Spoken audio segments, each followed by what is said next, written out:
We're back with the Secrets of NYC Schools podcast.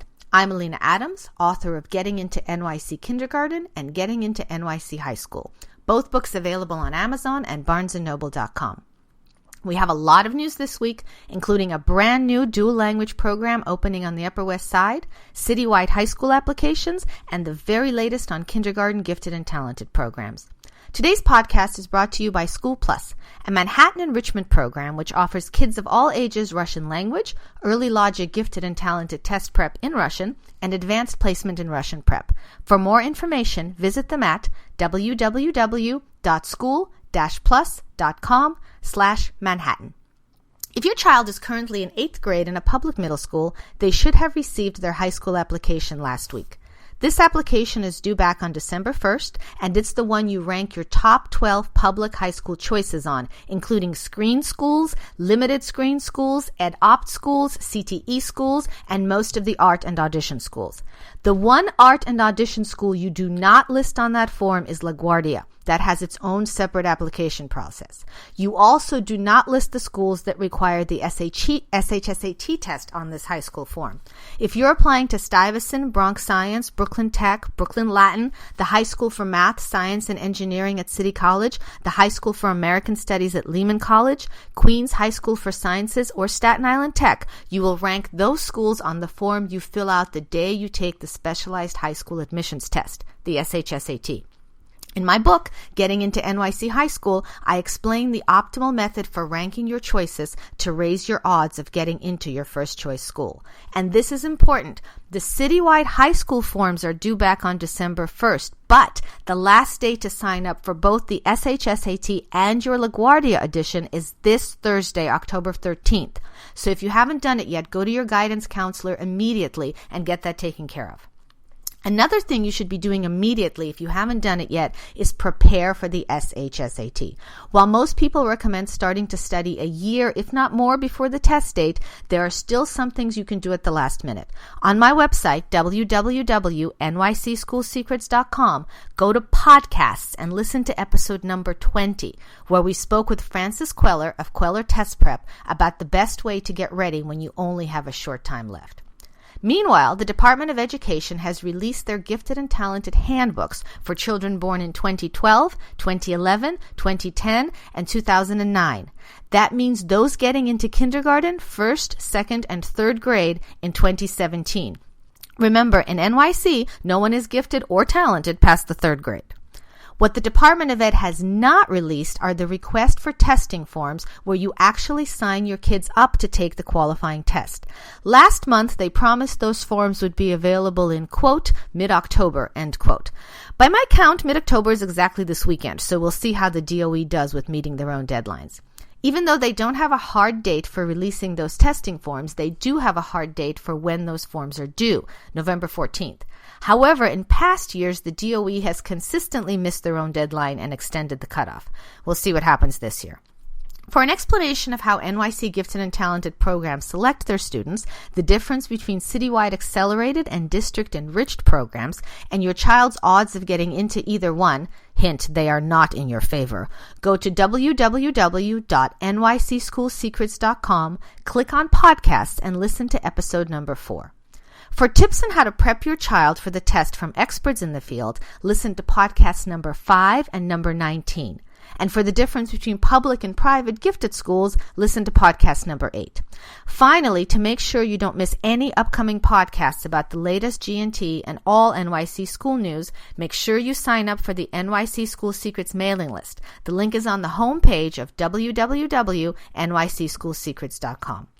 And if you want to figure out the optimal date for your child to take the test, the date you pick is a huge part of what percentile your child scores in. Check out our exclusive test date calculator, also on www.nycschoolsecrets.com. As we noted before, the odds of your child getting into a public school gifted and talented program are against you. Many, many, many more kids qualified than there are schools for them all. So what can you do to keep your child engaged? Some parents opt for a dual language program.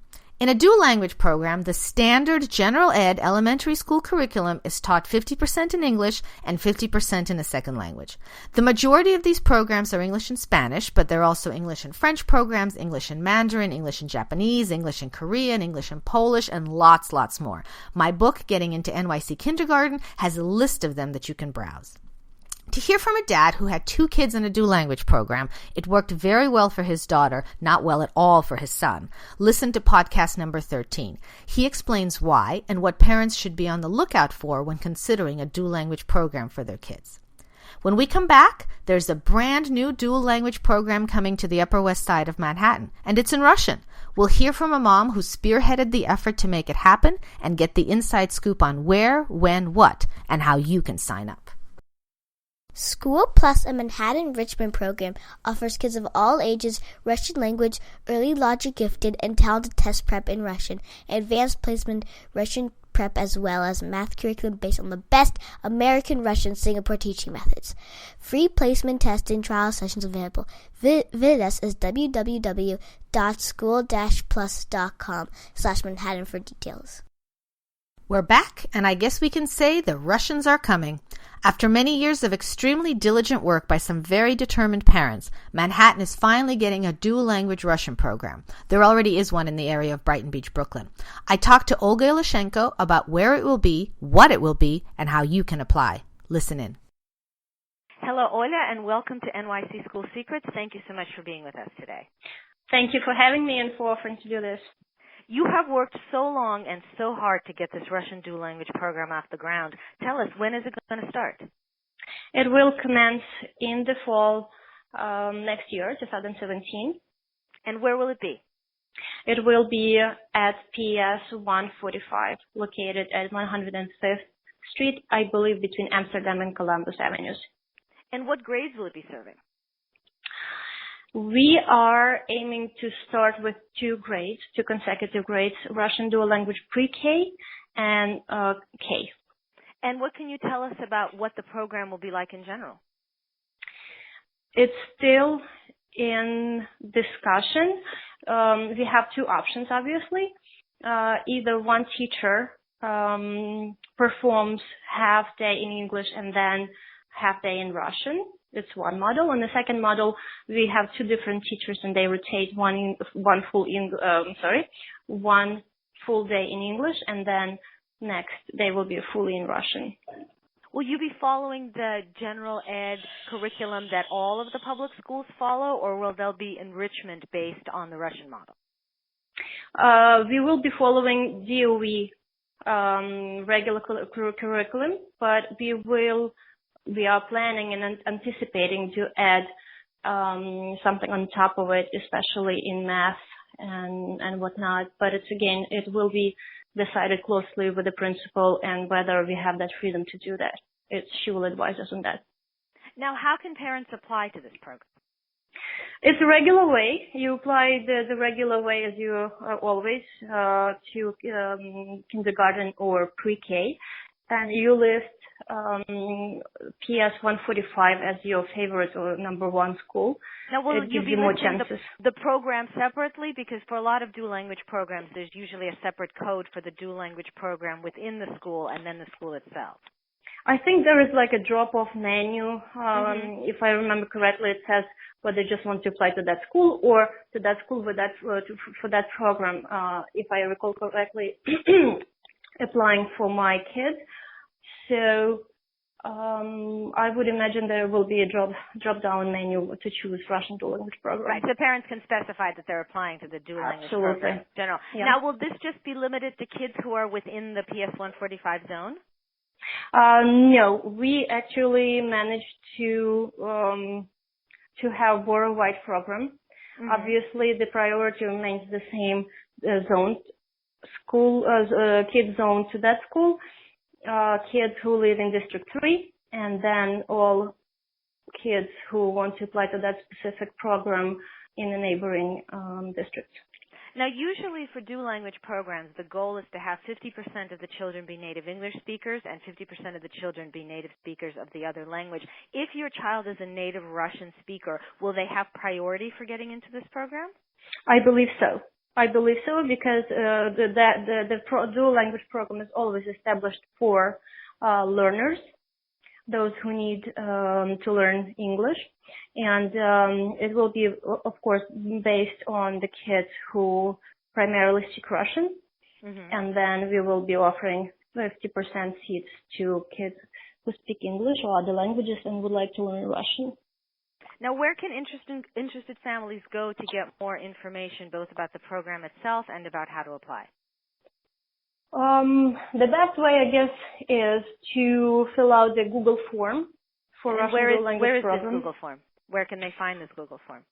That's an interesting question. We have been disseminating. I can provide you the link, and you can post the link to that Google form. And as soon as the information is provided, that person becomes a member of our mass emailing list, and we send updates regularly. And any news that we receive. And also Facebook group, Russian Dual Language Program, abbreviated RDLP.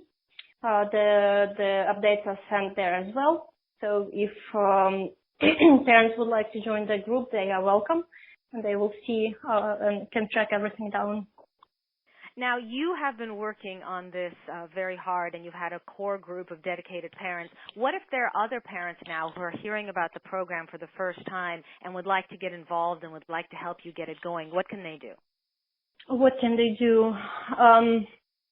When the program commences, we will need parents, we will ask them for some specific fundraising, for maybe devoting their time to specific projects to get this program running and to make this program as successful as only possible with the help of parents.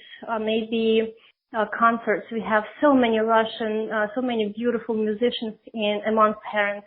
So maybe concerts for fundraising. Like any ideas for fundraising will be cool, and just devoting their time when needed. Is there anything parents can do if they want to show to the Department of Ed how supportive they are of this program and how they'd like this program to go on and to be expanded? Is there anything they can do on that end?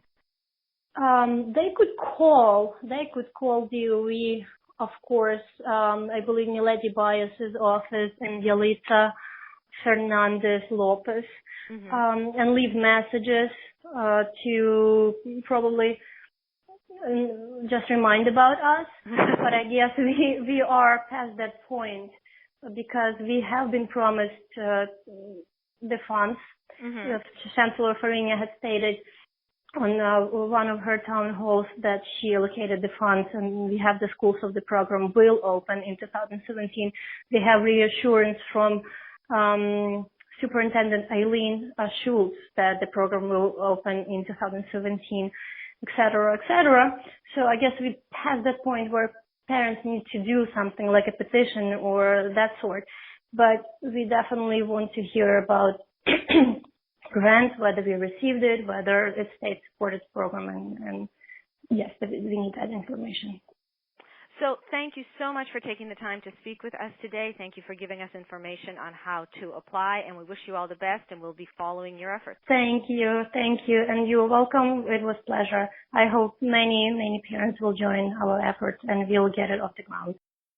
You can find the link to the Google document that Olga mentioned in the episode description below, and you can learn more about applying to dual language programs in general by listening to podcast episode number 13, where in addition to a dad whose children had very different experiences in the same dual language program, we also spoke to a representative from the Harlem Hebrew Charter School about their unique approach to teaching a second language.